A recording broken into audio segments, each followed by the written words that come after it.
Hello and welcome to revolution education. तो आज आम दशम श्रेणी इतिहास बही प्रथम अध्याय चतुर्थ पाठ आरंभ करवा जार नाम है भारत छाड़ आंदोलन एवं एथिरे ओडिशार भूमिका। या पूर्व आम तृतीय पाठ में पढ़ी सारचु आईन अमान्य आंदोलन जहाँकि 1930 मसीह होता महात्मा गांधी नेतृत्व में। वर्तमान आम पढ़ा भारत छाड़ आंदोलन विषय रे। आउ ये आंदोलन थिला महात्मा गांधी द्वारा भारत वर्ष रे करा जाइतिबा इंग्रेज सरकार को विरुद्ध रे शेष गण आंदोलन। शेष गण आंदोलन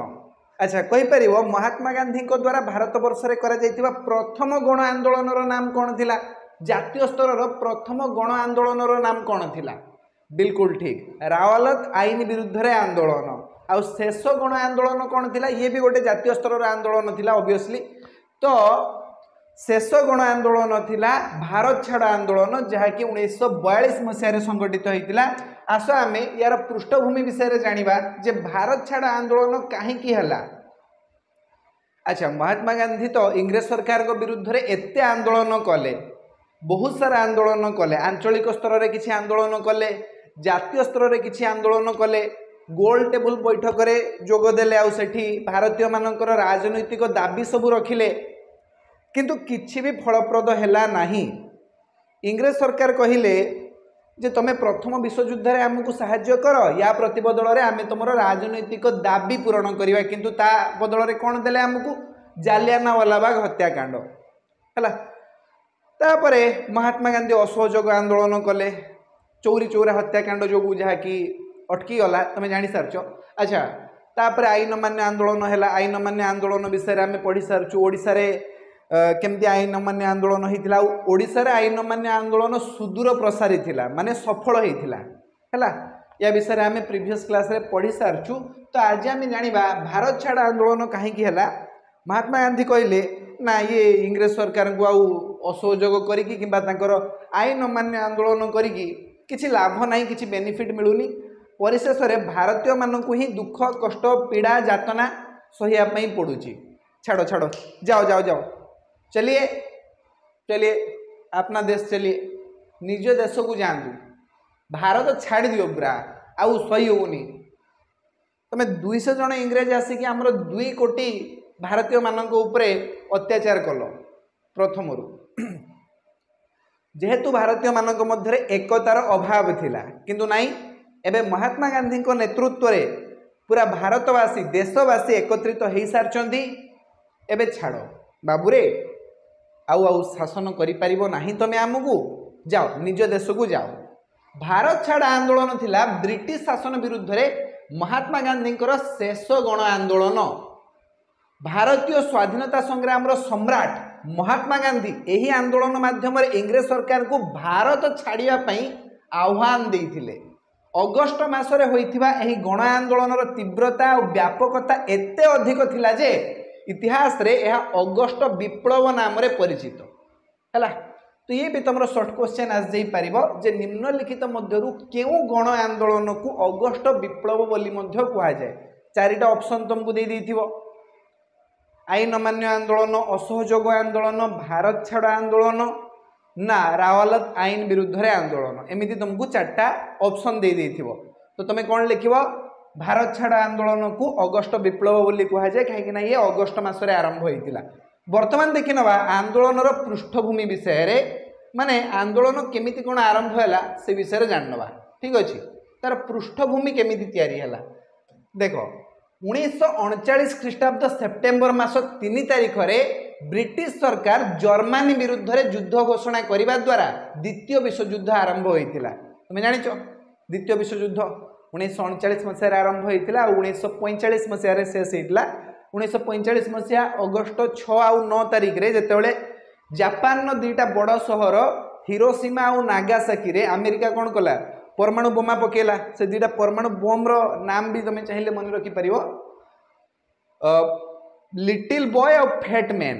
हैला। ये 2टा परमाणु बम रो नाम बेले बेले तुम कॉम्पिटिटिव एग्जाम रे क्वेश्चन आस जाए। लिटिल बॉय और फैट मैन नामक 2टा परमाणु बोमा को पकई दिया गला जापान 2टा बड़ बड़ सहर हिरोशिमा और नागासाकी उपरे हैला। अगस्ट 6 और 9 1945 मसीहा। तापरे द्वितीय विश्वयुद्ध शेष है 1945 मसीह किंतु आरंभ केबे होइतला 1939 मसीह मन रखियो 1939 मसीहा सेप्टेम्बर मास 3 तारिख रे ब्रिटिश सरकार का विरुद्ध रे युद्ध घोषणा कला जर्मनी विरुद्ध रे आउ सेतेबेले जर्मनी रो शासक किए थिले जानिजो तो हिटलर हला जहांग पाखकु सुभाष चंद्र बोस जाइथिले सहाय्य मागिया पई भारत को केमिति आजादी मिलिबो भारत को केमिति स्वाधीनता मिलिबो हला सुभाष चंद्र बोस कर नीति कोन थिला शत्रुर शत्रु आमर मित्र सुभाष चंद्र बोस भाबुथिले इंग्रेज माने आम शत्रु आउ तांकर शत्रु माने जर्मनी सी आम मित्र किंतु महात्मा गांधी इंग्रेज मानकु नाही शत्रु भाबुथिले से जदि भी शत्रु भाबुथिले से अहिंसा उपाय आंदोलन करिया पे प्रवर्तौथिले लोक मानकु बुझियला कहीं टिके अहिंसा प्रिय लोक थिले महात्मा गांधी तुम जानिचो आउ से पेशारे भी वकील थिले तांको आईन कानून विषय रे बहुत किछि नॉलेज थिला से जानिथिले इंग्रेज माने हमकु को बाटे हैरान करि परिबे हला महात्मा गांधी बहुत दूरदर्शी भी थिले तो 1939 ख्रीष्टाब्द सेप्टेम्बर 3 तारिख रे सरकार जर्मनी विरुद्ध रे युद्ध घोषणा करिवा द्वारा द्वितीय विश्व युद्ध आरंभ हैला एठारे सरकार कहा पई कुआ जाउची इंग्लैंड पई कुआ होउची बा ब्रिटेन पई कुआ जाउची बुझियला तो सेतेबेले तो इंग्लैंड आम ऊपर शासन करूथला ना इंग्रेज सरकार आम ऊपर शासन करूथिले तो एठी सरकार कहिवार अर्थ होउची इंग्रेज सरकार माने सेतेबेले भारतर सरकार जे थिले तो इंग्लैंड जर्मनी विरुद्ध रे युद्ध घोषणा करिवा द्वारा द्वितीय विश्व युद्ध आरंभ होइथिला एहा सहित आरंभ होइतिला भारतीय स्वाधीनता संग्राम रो द्वितीय अध्याय आरंभ हो गला भारत छाड़ आंदोलन रो प्रस्तुति आरंभ हो गला बे धीरे धीरे प्रस्तुति करिवा स्टार्ट हैला सेही समय रे बड़लाट लॉर्ड लिनलिथ गो जातीय कांग्रेस किंबा भारतीय नेतृवृंदक सहित कौनसी आलोचना न करी द्वितीय विश्व युद्ध रे भारत को मित्र शक्तिर पक्षभुक्त कराइथिले 1914 मसीह रे इंग्रेज सरकार भारतीय सैनिक मानक मित्र शक्तिर पक्षभुक्त कराइथिले हला आउ ता प्रतिबदल रे हमु किसी राजनीतिक दाबी पूरण करिया पई मध्य प्रतिश्रुति देइथिले किंतु देले कोन जालियानवाला बाग हत्याकांड मन अच्छे 1919 मसीहा कथा है एबे पुणी कौन है 1939 मसीह द्वितीय विश्व युद्ध स्टार्ट है ये लॉर्ड लिनलिथ गो से भारतर बड़लाड थे है सी कौन कले ना भारतीय नेतृवृंद माने कौन महात्मा गांधी जवाहरलाल नेहरू जो माने सब बड़ बड़ तुंग नेता थिले सरदार वल्लभ भाई पटेल तो भारतर जो नेता माने थिले तांको सहित कौन से आलोचना कलेनी डायरेक्ट भारतीय सैनिक मानक नहीं मित्र शक्तिर पक्षभुक्त करदेले कहले जाओ जर्मनी विरुद्ध लड़ब जाओ है 1939 सेप्टेम्बर 14 रे जातीय कांग्रेस एक प्रस्ताव ग्रहण कला जेते दिन पर्यंत इंग्रेज सरकार भारतीय मानक निजर संविधान प्रणयन करने निमंते पूर्ण क्षमता न देइछंती वो एक जनप्रिय सरकार प्रतिष्ठा करने सम्मत न होइछंती से पर्यंत भारतीय माने मित्र शक्ति को कौन सी प्रकार रे साहाय्य प्रदान करिवे नाही केबे ये डिसीजन निया गला 1939 सेप्टेम्बर 14 तारिख रे जातीय कांग्रेस गोटे प्रस्ताव देला जे जेते पर्यंत इंग्रेज सरकार भारतीय मानक निजर संविधान प्रणयन करिया पई क्षमता हस्तांतर न करचंती हला पूर्ण क्षमता दवा दरकार जे तमे छाड़ी पळा आमे हमकु शासन करिया आम संविधानटा आमे लिखिबा हला एक जनप्रिय सरकार प्रतिष्ठा करिवा आमे माने आमे निजे निर्वाचन करिकि आम प्रतिनिधि को आमे निजे चयन करिवा भारत रे गणतंत्र प्रतिष्ठा करिवा तो जेते पर्यंत आमको आम संविधान लिखिबार पूर्ण क्षमता हस्तांतर न करा जाइछि तो आमे तुमको आ साहाय्य करिवानी पळाओ बदमाश कुडियर तो से पर्यंत भारतीय माने मित्र शक्ति को कौन सी प्रकार साहाय्य करिवे नाही बोली एमती गोटे प्रस्ताव दिगला ब्रिटिश सरकार जातीय कांग्रेस पूर्ण स्वाधीनता दाबी को ग्रहण न करी भारत को केवल स्वायत्त शासन अधिकार दिज्व बोली घोषणा कला स्वायत्त शासन माने आंचलिक स्तर में शासन भाषण कर क्षमता दिगला ए गाँ गोटे नहीं जाओ गाँ को शासन कर गोटे साही देदेले एटा हूँ तुम महालिक साही कि एटा हूँ साहू साही एटा हूँ ब्राह्मण शासन हाँ तुम से लेवल शासन कर पूरा देश को चलैबार योग्यता तुम है नहीं तुमको केमती आम दबा स्वायत्त शासन क्षमता टी हस्तांतर कर दौचे पूर्ण स्वाधीनता एवं दे हेनी किंतु देख एबे आमर तो गोटे किला पशि द्वितीय विश्व युद्ध लगी जर्मनी आम पछरे पड़ी आउ एबे तुम सहित लड़े कर क्षमता माने तुम सहित लड़े कर समय नुहे यहाँ है तुम सहित लड़े करवा पुणी जर्मनी सहित सेपटे केन्द्र शक्ति सहित युद्ध करवा द्वितीय विश्वयुद्ध चरम सीमार पहुँचलानी जाकि किए क्या नहीं परमाणु बोमा पकई दे सारा है तो महात्मा गांधी जानी जे एटा हूँ ठीक समय गोटे बढ़िया आंदोलनटे करवा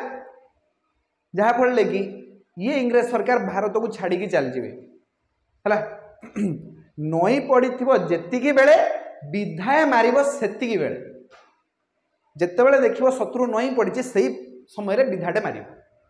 आउ यही समय यहीटा थिला ठीक समय जो समय कि इंग्रेज सरकार नई पड़ी कहीं से द्वितीय विश्वयुद्ध में बिजी थिला है आउ से कौन कहले इंग्रेज सरकार कहले जे पूर्ण स्वाधीनता तो देई हबनी कहीं भारत को केमती हाथ छाड़दवा युद्ध लगी तो लगी भारत भाया गोटे सुनार चढ़ई को आम केमती छाड़ी पलैवा पूर्ण स्वाधीनता देई हबनी किंतु केवल स्वायत्त शासन अधिकार दि जाव 1939 मसीहा अक्टोबर 22 तारिख रे कांग्रेस कार्यकारिणी बैठक सरकार यही घोषणा को दृढ़ निंदा करने संगे संगे प्रतिवाद स्वरूप 8टी प्रदेश रे अवस्थापित कांग्रेस मंत्रिमंडल को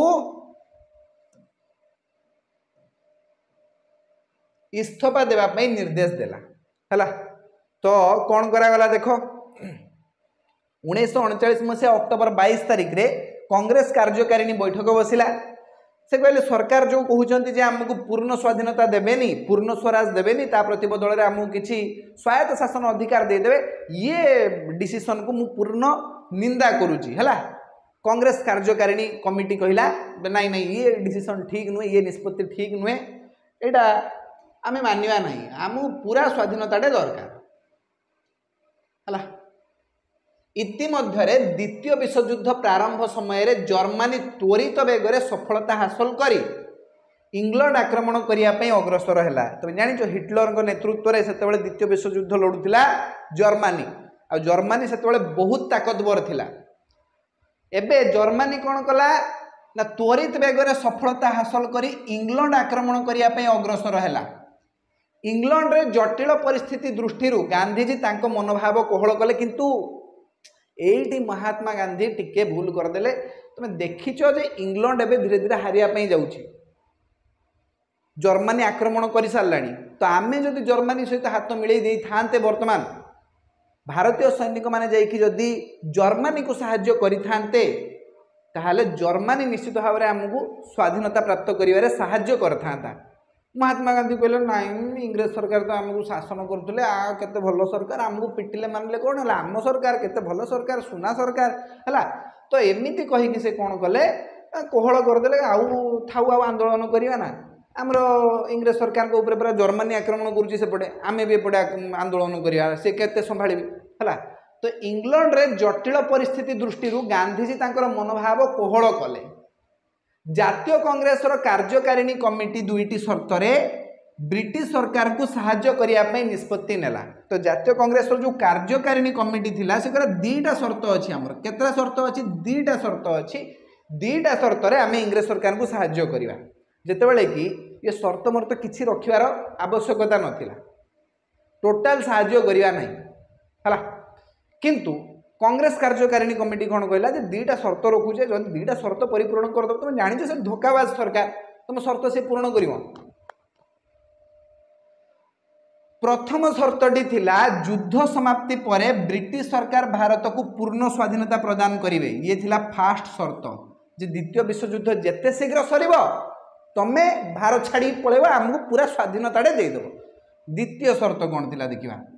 द्वितीय शर्त थिला तत्क्षणात समस्त दलर प्रतिनिधि को नहीं भारत रे एक अस्थायी जातीय सरकार अवस्थापित करेंगे दीटा शर्त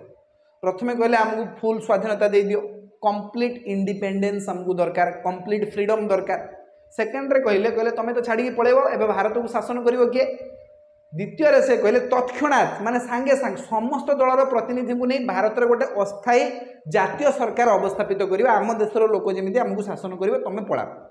है दीटा शर्त से रखिले तापर देखिया कौन है इंग्रेज सरकार भारतीय मानक केतेक सुविधा देवा निमंते 1940 अगस्त 8 तारिख रे एक घोषणा जारी कले कहले दीटा शर्त हूँ देखिया सेटा पछरे से हाँ कलेनि कि ना कलेनि देखुं जदि हाँ कहीदेवे ताले फसीजे जदि ना भी कहीदे ये आमको द्वितीय विश्वयुद्ध में साहाय्य करेंगे ना कहले हो देखा देखा रुह तुम एत कहीं पाटितुंड करुच 1940 मसीहा अगस्ट 8 तारिख दिन कहले कहले हाँ तुमको किसी सुविधा दिज्व हाँ देखा देखा हाँ कहले ना कहले यहाँ अगस्ट दान बोली कहुए कौन कहला अगस्ट दान अगस्ट मसरे दान देले बोली कहला अगस्ट दान हाँ दवा आम देश उपर शासन करके आमको ही दान दौरान तुमको किसी सुविधा दवा टेंशन नियो नहीं एथिरे दिया जाइथिबा सुविधा गुड़िक है भारत को स्वायत्त शासन क्षमता जेटा कि प्रथम दि जाइथिला किंतु कांग्रेस कार्यकारिणी कमिटी ताको विरोध करथिला निंदा करथिला आ इस्तीफा देवाई कह जाइथिला सेकेंड रे भारतर संविधान प्रणयन पर सांविधानिक सभा गठन यही दुटा कहला जे हाँ तुमको स्वायत्त शासन क्षमता देवी पूर्ण स्वाधीनता गोटे कौन हम पूर्ण स्वाधीनता दे हेनी तुम निकृष्ट लोक गुड़ा निजे निज केमी शासन कर आम करुचु तुमको स्वायत्त शासन अधिकार दबा कहीं आंदोलन करुचु प्रथम तो तुमको स्वायत्त शासन क्षमता दबा द्वितीय भारतर संविधान प्रणयन करने सांविधानिक सभा गोटे गठन करवा तृतीय समस्त राजनैतिक दलर प्रतिनिधि को अंतर्भुक्त कर बड़लाट कर कार्यकारिणी परिषदर प्रसारण करवा चतुर्थ ब्रिटिश शासनाधीन भारत और भारतर देशीय राज्य मानक प्रतिनिधि को नहीं एक युद्ध परामर्शदाता परिषद गठन करा एवं भविष्य में सांविधानिक परिवर्तन में संख्यालघुंकर मत प्रति गुरुत्व प्रदान करा अगस्ट दान में यही सब सुविधा रहा किंतु इंग्रेज सरकार एक कथा कहले जे तुमको पूर्ण स्वाधीनता दिज्व बोली प्रथमे कहले तुमको किसी स्वायत्त शासन अधिकार देदेवा सांविधानिक गोटे व्यवस्थापक सभा गोटे तुम तैयारी करदे आउ सबू दलर जो राजनैतिक प्रतिनिधि माने अच्छी अंतर्भुक्त कर बड़लाट कर कार्यकारिणी परिषदर प्रसारण करवा ब्रिटिश शासनाधीन भारत माने से ब्रिटिश सरकार शासन करेंगे ब्रिटिश शासनाधीन भारत आ भारतर देशीय राज्य मानक प्रतिनिधि को लेकिन एक युद्ध परामर्शदाता परिषद गठन करा तापरे भविष्य में सांविधानिक परिवर्तन में संख्यालघुंकर मत प्रति गुरुत्व दिज्व संख्यालघु माने जो माने अल्प संख्यार अच्छा जमती कि दलित मानक संख्यालघु बोली कहुपर कि मुस्लिम ख्रीस्टियान है जो माने कि कम संख्यार अच्छा मत प्रति भी गुरुत्व दिज्व एमती अगस्ट दान से गोटे सुविधा रखिले केबे अगस्ट दान होता 1940 अगस्ट 8 तारिख दिन है मन रखिब 2 मार्किया क्वेश्चन आस जापर अगस्ट दान केबे प्रणयन केबे प्रदान करा जाइथिला आउ एथरे कौन कौन सब सुविधा दिज्व बोली परामर्श दिया एथरे कौन कौन सब सुविधा दिज्व बोली इंग्रेज सरकार तरफ घोषणा कराइला एमती क्वेश्चन आस जाइपारे यही घोषणा को कांग्रेस और मुस्लिम लीग उभय संगठन प्रत्याख्यान कले कहले ना आमे तुमको 2टा शर्त कहले तुम 5टा जिनस देलनी किंतु आमे से 5टा जिनस रे हमरो कोनोसी मन नाही 2टा जिनस दे परिबो गोटे कंप्लीट इंडिपेंडेंस दियो हमको आ तत्क्षणात सांगे सांग तुम गला परे आमर गोटे सरकार केमिति गठन करा जिवो अस्थायी सरकार आमर जो नेता माने अछंती आम देशर नेता मानू नहीं गोटे प्रतिनिधि बाछ आमर गोटे अस्थायी सरकारटे गठन कर दियो यही 2टा शर्त पूरण कर दियो देले आम तुमको साहाय्य करिया तो इंग्रेज सरकार कहले ना अगस्ट दान नहीं जाओ किंतु एठी कांग्रेस सरकार कांग्रेस आउ मुस्लिम लीग 2टा संगठन कहले नाई नाई आमको तो अगस्ट दान दरकार नहीं आमर 2टा शर्त ही तुम परिपूर्ण कर यापर गांधीजी व्यक्तिगत सत्याग्रह आरंभ कले किछि भी अड़ुआ हेले महात्मा गांधी बसजे सत्याग्रह करने ना ना मु सत्याग्रह करी है तो बसीगले महात्मा गांधी सत्याग्रह करने एथिरे प्रथम सत्याग्रही हेबार सौभाग्य अर्जन करथिले विनोबा भावे कि भावे विनोबा भावे आको नाम मन रखिबो शॉर्ट क्वेश्चन ने आसी जाई पारे है अगस्ट दान पर महात्मा गांधी जो सत्याग्रह करथिले से प्रथम सत्याग्रही हबार सौभाग्य किए अर्जन करते 4टा ऑप्शन देइथिबो किंतु तमे चूज करिवो विनोबा भावे कि भावे विनोबा भावे से 1940 मसीहा अक्टोबर 17 रे पानाउर ठारे तांको सत्याग्रह आरंभ करथिले 1940 अक्टोबर 17 केउठारे पानाउर ठारे तांकर सत्याग्रह आरंभ करथिले। से गिरफ हेबा परे जवाहरलाल नेहरू द्वितीय सत्याग्रही भाव में गिरफ होइथिले हला। तो प्रथम सत्याग्रही किए थिले विनोबा भावे हला। द्वितीय सत्याग्रही किए थिले पंडित जवाहरलाल नेहरू से भी गिरफ हेले हला। विनोबा भावे भी गिरफ हेले और तापर पंडित जवाहरलाल नेहरू भी गिरफ हेले। जवाहरलाल नेहरू भारतर प्रथम प्रधानमंत्री, स्वाधीन भारतर प्रथम प्रधानमंत्री किए पंडित जवाहरलाल नेहरू। अति शीघ्र देशव्यापी व्यक्तिगत सत्याग्रह आंदोलन चलिला। गांधीजी यही सत्याग्रह को सीमित रखा चाहिए किंतु डिसेम्बर 1941 सुधा प्राय 25,000 रु ऊर्ध्व सत्याग्रही गिरफ हो सारी। देख इंग्रेज सरकार से अवस्था ढिला ही जर्मनी बारंबार आक्रमण कर चल थाए। द्वितीय विश्वयुद्ध रे कहवाई गले पराजय से पराजयर बाना उड़ू थाए है माने पराजित हवा अवस्था से था। फिर भी भारत में जिते सत्याग्रह होता आंदोलन होता 25,000 रु ऊर्ध्व सत्याग्रही को गिरफ करने की जेल भितर बंद करदे। जे मैंने सीना बाहर रहिले किसी गोटे गड़बड़ करेंगे असुविधा करेंगे टाणी नियो जेल भितर पूरा जल्दी। यही व्यक्तिगत सत्याग्रह समग्र विश्व को विशेष भाव में प्रभावित करथिला। अमेरिका, चीन और ऑस्ट्रेलिया भारतीय मानकर दाबी को ग्रहण करने ब्रिटिश सरकार को ऊपर चाप पकाइले हैला। तो अमेरिका, चीन और ऑस्ट्रेलिया ये तीनटा देश ब्रिटिश सरकार को कहले अरे भारतीय माने जहाँ कहते तुम करदौन। मैक्सिमम देश तो एबे स्वाधीन हो गले समस्ते, कहीं से भारत को धरिकी बस चापुड़ी छाड़ दियो ताको स्वाधीन दे दियो। ये तीनटा देश कहला, अमेरिका भी कहला, चीन भी कहला और ऑस्ट्रेलिया भी कहला। यह व्यतीत इंग्लैंड जनसाधारण मध्य भारतीय मानक किसी सुविधा देवा सपक्ष थे। इंग्लैंड देशर जो बासिंदा थे जो लोक मैंने से भी कहले जे हाँ भारतीय मानक किसी सुविधा दवा आवश्यक जितेबाला कि से खुलम खुला भाव में कहीपर नुले भारतीय मानक स्वाधीनता प्रदान करा जाऊ। इंग्लैंड तत्कालीन प्रधानमंत्री विंस्टन एस चर्चिल एटा बदमाशटा या नाम मन रखिए विंस्टन एस चर्चिल यही बदमाशटा आसो फोटो मुझे देखेबी। तत्कालीन प्रधानमंत्री इंग्लैंड तत्कालीन प्रधानमंत्री विंस्टन एस चर्चिल 1942 मार्च मासरे तांकर मंत्रिमंडल सदस्य सर स्टैफोर्ड क्रिप्स को नेतृत्व में एक प्रतिनिधि दल भारत को पठेले। क्रिप्स मिशन विषय तुम क्वेश्चन आसी जाई पारे, बहुत बहुत बहुत इंपोर्टेंट क्वेश्चन है। तो विंस्टन चर्चिल कौन कला ना 1942 मसीहा मार्च मासरे सर स्टैफोर्ड क्रिप्स को नेतृत्व में गोटे मंत्रिमंडल गठन कला आउ भारत को पठेला। जाओ देखो भारत में कौन चलती सब कहीं से सत्याग्रह कर सत्याग्रही मान अटकाओ। यह क्रिप्स मिशन नाम परिचित है। यहाँ मन रख 1942 मार्च मासरे क्रिप्स मिशन गठन कराइला। यही मिशन प्रस्ताव देला जे भारतीय मानक ब्रिटिश साम्राज्यर एक अंश रूपे स्वायत्त शासन अधिकार दिया। बारंबार से ही कथा ही कही चलती पूर्ण स्वाधीनता मिलिबो नहीं, स्वायत्त शासन नहीं जाओ, स्वायत्त शासन नहीं जाओ, स्वायत्त शासन नहीं जाओ। स्टैफोर्ड क्रिप्स भी आसिले क्रिप्स मिशन गठन करिकी से भी कहले जे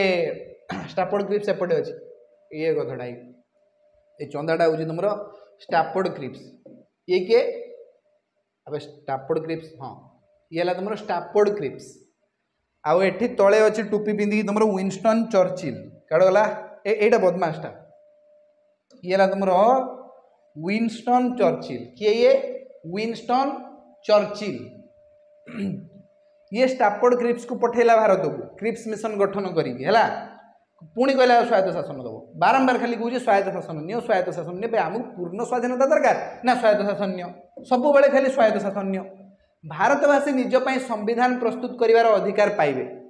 कहले हाँ तुम निजपाई संविधान प्रस्तुत कर किंतु स्वायत्त शासन तुमको दिज्व अधिकार पूर्ण स्वाधीनता दिज्व ना किंतु कौन से प्रदेश जदि से संविधान ग्रहण न करे तेरे से ही प्रदेश निजपाई गोटे पृथक संविधान तैयारी करिपरिबो। देखो एठी से खेलीदेला स्टैफोर्ड क्रिप्स कौन कहला कहला हाँ तुम्हें निजपाई निजे संविधान लेख किंतु जदि कौन से राज्य बा कौन से प्रदेश कहला ना मुझे संविधान मानिबिनी से तार निज संविधान निजे लिखियो है से अलग हो रही पार एमती गोटे नियम तैयारी करदेला भारत को खंड विखंडित करी ब्रिटिश साम्राज्यवाद को दृढ़ करिवार उद्देश्य भारतवासी माने भल भाव में बुझीपारे भारतीय मैंने बुझीपारे पुणी ये खल लगे आसलानी आम भारत टोटाल समग्र भारत में तो गोटे संविधान लागू हेले चलो ये कौन कौन ना जदि के प्रदेश कहला जे ना मत ये संविधान पसंद नुहे तापाई से अलग संविधान लिखो एमती केमितिका ताले तो भारत अलग अलग हो खंड विखंडित हो भारतीय मैंने बुझीपारे ये कथा तेणु क्रिप्स मिशन यही प्रस्ताव को सबु दल प्रत्याख्यान कले सबु भारतीय दल प्रत्याख्यान कले जातीय कांग्रेस हो कि मुस्लिम लीग हो सबु दल ताकू प्रत्याख्यान कले प्रस्ताव को ता छड़ा द्वितीय विश्वयुद्ध जो देश नैराश्य आउ अशांति दारिद्र्य मध्य गति करुला यही सब अनिश्चितता आउ अव्यवस्था भारत को रक्षा करने प्रथम इंग्रेज मान को भारत छाड़ा पड़ो बोली कांग्रेस नेता मानकर हृदबोध है कांग्रेस नेता माने कहले ना एबे सही हेनी ये तोड़ी दियो एमान पूरा भारत को पठे दियो से एठी रहिले सिना ताको मनमानी चलेबे कहबे स्वायत्त शासन दवा निज संविधान लेख किंतु जे राज्य कहबो जे ए संविधान रे मु मानिबिनी से ता पई गोटे अलग संविधान लिखिबो एमिति हबनी तांको मनमानी तांको अनुଯାयी कहीं आम काम करिया आमे आम हिसाब रे संविधान लिखिबा देश पई पूरा देश पई गोटे संविधान रहिबो गांधीजी बुझीपारे जे इंग्रेज माने समस्त समस्यार मूल कारण और सेमाने भारत विदाय नेले सेगुड़िकर समाधान हो पारिबो तेणु ब्रिटिश सरकार विरुद्ध रे एक बड़ धरणर आंदोलन करने से योजना कले जहाँकि भारत छाड़ आंदोलन कहले नाई ये बदमाश गुड़ा को भारत तोड़ीदवा जहाँ भी हेले आउ अटके हेनी एमाने रहिले ही असुविधा मनमानी चलई तो गांधीजी बुझीपारे जे ना या तोड़ीदवा तेणु ब्रिटिश सरकार विरुद्ध रे एक बड़ धरणर आंदोलन करने से योजना कले यही विषय रे सिद्धांत नेबापई वार्धा ठारे कोठारे वार्धा ठारे एटा भी बहुत इंपोर्टेंट शॉर्ट क्वेश्चन यही विषय रे सिद्धांत नेबापई को विषय रे भारत छाड़ आंदोलन विषय रे सिद्धांत नेबापई वार्धा ठारे कोठारे वार्धा ठारे 1942 जुलाई 6 तारिख रु 14 तारिख पर्यंत कांग्रेस कार्यकारिणी कमिटी बैठक बसिला हला 6 तारिख रु 14 तारिख जुलाई 6 रु जुलाई 14 तारिख पर्यंत गोटे बैठक बसला कांग्रेस कार्यकारिणी बैठक से डिसीजन नेले जे केमिति भारत छाड़ आंदोलन को लागू करेबे हैला जुलाई 14 तारिख दिन कांग्रेस कार्यकारिणी कमिटी एक ऐतिहासिक निष्पत्ति नेले जे तुरंत भारत में ब्रिटिश शासन अवसान घटिबा उचित एवं एथिपाई भारत छाड़ प्रस्ताव ग्रहण करागला केबे जुलाई 14 तारिख रे 1942 जुलाई 14 तारिख रे भारत छाड़ प्रस्ताव दियागला ग्रहण करागला किए देला ना कांग्रेस कार्यकारिणी कमिटी हैला 1942 मसीहा अगस्ट 7 तारिख दिन मुंबई ठारे कांग्रेस रो साधारण अधिवेशन रे सभापति मौलाना अब्दुल कलाम आजाद तांकर प्रारंभिक भाषण रे भारत छाड़ आंदोलन रो अर्थ व्याख्या करी शांतिपूर्ण आउ अहिंसा उपाय रे आगामी आंदोलन पाई प्रस्तुत रहिया पाई जनसाधारण को आह्वान कले तो देख 1942 अगस्ट 7 तारिख दिन 1942 अगस्ट 7 तारिख दिन मुंबई ठारे केउठारे मुंबई ठारे वर्तमान मुंबई अच्छी से बॉम्बे कह जाऊला महाराष्ट्र राजधानी है मुंबई ठारे कांग्रेस रो साधारण अधिवेशन रे सभापति मौलाना अब्दुल कलाम आजाद या तुम चिन्हिच स्वाधीन भारत प्रथम एजुकेशन मिनिस्टर माने शिक्षा मंत्री प्रथम शिक्षा मंत्री किए थे मौलाना अब्दुल कलाम आजाद अच्छा प्रथम आईन मंत्री किए थे डॉक्टर भीमराव आंबेडकर है तो मौलाना अब्दुल कलाम आजाद 1942 अगस्ट 7 तारिख दिन मुंबई ठारे कांग्रेस साधारण अधिवेशन रे प्रारंभिक भाषण रे भारत छाड़ आंदोलन अर्थ व्याख्या कले से लोक मानक बुझाइले जे भारत छाड़र अर्थ कौन शांतिपूर्ण और अहिंसा उपाय आंदोलन करिया जेमी सेमिति आंदोलन कले हेबनी शांतिपूर्ण और अहिंसा उपाय आंदोलन करने पड़ो समस्ते लगी पड़ रे ये इंग्रेज सरकार को तोड़ीदवा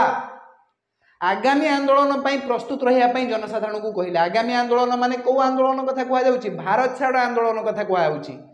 किए घोषणा कले विषय किए बुझेले किए लोक मान व्याख्या करी कहले मौलाना अब्दुल कलाम आजाद कौठारे मुंबई ठारे बुझेला जवाहरलाल नेहरू भारत छाड़ आंदोलन प्रस्ताव आगत कले। किए भारत छाड़ प्रस्ताव आंदोलन कले? जवाहरलाल नेहरू भारत छाड़ प्रस्ताव आगत कले एवं सरदार वल्लभ भाई पटेल यह समर्थन कले। ये सब गुड़ा सर्ट क्वेश्चन तुमको बहीर bit by bit line by line मन रखा पड़ो। हिस्ट्री रे जदि भल मार्क आने चाहूँ ये सब जिन को बारंबार तुमको पढ़िया पड़ो। बही को जिते थर पढ़ स्टोरी बुझीगल बही को पढ़ी चल रीडिंग कर आउ बही को बंद करी कौन कौन तुम पढ़िल कौन बुझिल कौन मन रखिल मन पकाओ है। हिस्ट्री गोटे एमती जिनस एमती विषय जो थे कि तुम 50 रु 50 आनीपर चाहिए आनीपर।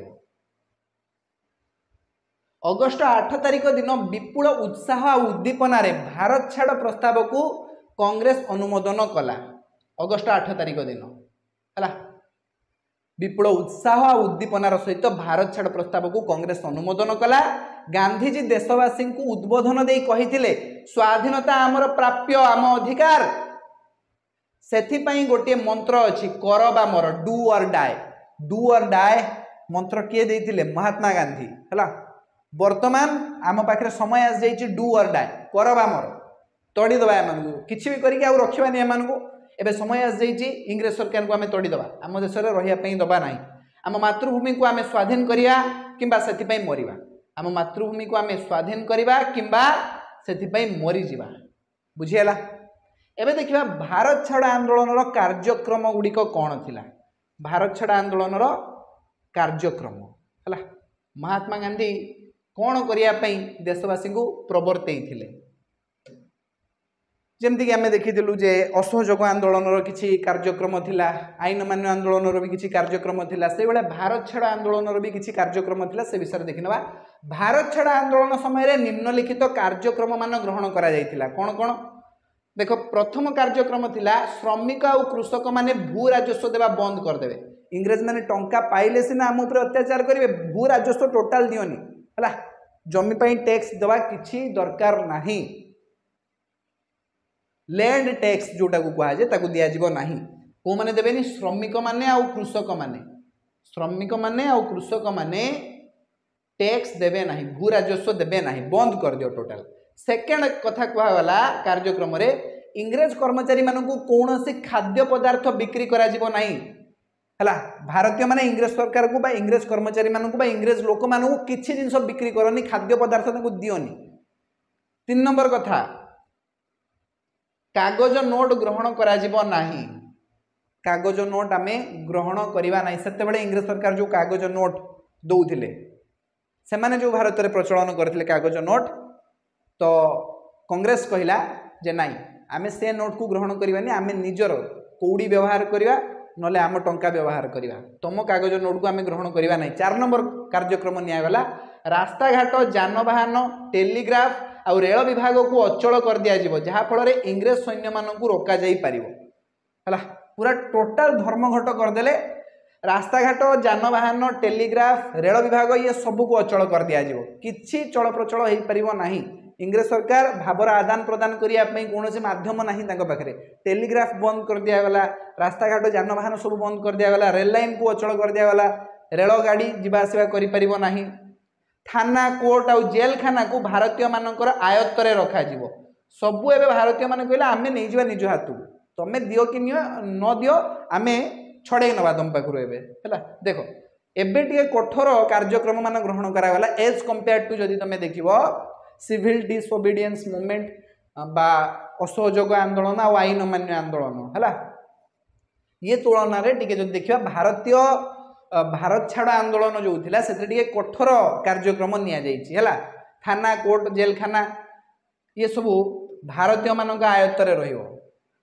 साधारण जनता अहिंसा मार्ग ग्रहण करेंगे यहीटा टिके अहिंसा मार्ग करदे फिर भी जदि अहिंसा मार्ग न करेंगे आमरी ही असुविधा हम देशर लोक मरवे ना महात्मा गांधी से बारंबार कहते अहिंसा उपाय चलिए है जदि आम हिंसात्मक पंथा अवलंबन करवा तो इंग्रेज सरकार भी भायोलेंट हो यार कुप्रभाव क्या पड़ो आमर देशर लोक मान पड़ो बुझेगा ना तो निरीह जनता कहीं कष्ट भोगे से महात्मा गांधी सब अहिंसा उपाय को चूज करुले। भारत छाड़ आंदोलन प्रस्ताव गृहीत होबार परदिन अर्थात 1942 अगस्ट 9 तारिख दिन। अच्छा भारत छाड़ प्रस्ताव केबे गृहीत कराइला 1942 अगस्ट 8 तारिख दिन है 1940 अगस्ट 8 से अगस्ट दान थिला जे इंग्रेज सरकार कहले तुमको किसी सुविधा सुजोग दिया जीवो किंतु 1942 अगस्ट 8 से भारत छाड़ प्रस्ताव गृहीत कराई दिन माने 1942 अगस्ट 9 तारिख दिन महात्मा गांधी वो कांग्रेस कार्यकारी कमिटी सदस्य मानक सरकार गिरफ्त करने सरकार भी बुझीगले नाई ये बुढ़ा को अटकई हेनी ये किसी ना किसी गोटे करदेव आमको तड़िकी ही रही ये एमती लोक मान उस्कौची प्रवर्तौची एम तो सब आंदोलन करेंगे आम विरुद्ध में ए गिरफ्त कर जल्दी है तो इंग्रेज सरकार गिरफ्त कले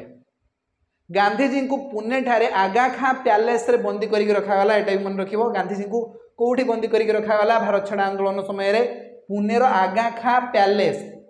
बा आगा खां प्रासाद रे तांको बंदी करके रखागला जवाहरलाल नेहरू मौलाना अबुल कलाम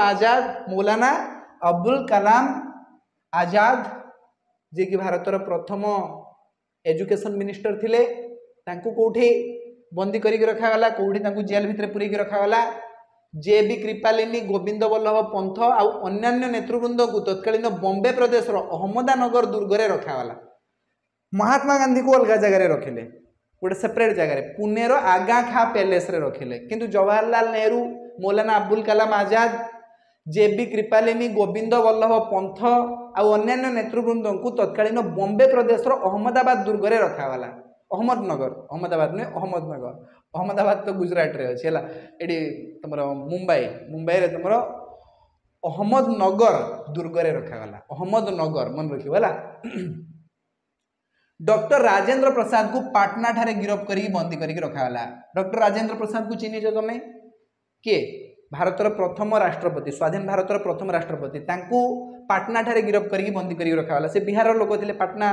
तांकर होम टाउन थिला तो सेठी ही तांको बंदी करी गिरफ्त करके रखागला जातीय कांग्रेस को बेआईन घोषणा करागला जदिओ केते थर बेआईन घोषणा करे बारंबार बेआईन जदिओ जनसाधारण नेतृत्व विहीन हो पड़े नेतृत्व विहीन कहीं पड़े महात्मा गांधी नांती जवाहरलाल नेहरू नांती अन्य नेतृवृंद जमती जे बी कृपालिनी मौलाना अबुल कलाम आजाद गोविंद वल्लभ पंथ डॉक्टर राजेंद्र प्रसाद कई ना समस्त को तो जेल भितर पुरे देले तो से नेतृत्व विहीन हो गले जनसाधारण से सरकार दमन लीला को एक आह्वान रूप में ग्रहण कर आंदोलन में लंफ प्रदान कले इंग्रेज सरकार एक कथा बुझीपारे जे जेते पर्यंत पाखे नेता थिले नेतृत्व थिला सेते पर्यंत से शांत होते अहिंसा उपाय आंदोलन करुले किंतु जदि आम पाखु नेता को छड़े नवा ये लोक मैंने भायोलेंट है जमीक चौरी चौरा हत्याकांड होता बिना नेतारे से भाया समाजवादी दलर नेता माने यथा जयप्रकाश नारायण राम मनोहर लोहिया अरुणा आसफल्ली आंदोलन में प्रमुख भूमिका ग्रहण करते ना मन रखा आंदोलन में कौ नेता माने प्रमुख भूमिका ग्रहण करते राम मनोहर लोहिया जयप्रकाश नारायण अरुणा आसफल्ली ये आंदोलन में प्रमुख भूमिका ग्रहण करते ठीक अच्छे तो कार्यक्रम तो तुम्हें बुझीगल भारत छाड़ आंदोलन में कौन कौन सब कार्यक्रम नि तार परिणति कौन है या पर नेक्स्ट क्लास रे आमे पढ़िबा आंदोलन व्यापकता आंदोलन केमिति व्यापीगला देश सारा केमिति आंदोलन व्यापिला एटा आमे नेक्स्ट क्लास रे आलोचना करिबा हला आजिर क्लास को आमे ए जगह फिनिश करिबा पुणी देखाबो नेक्स्ट क्लास रे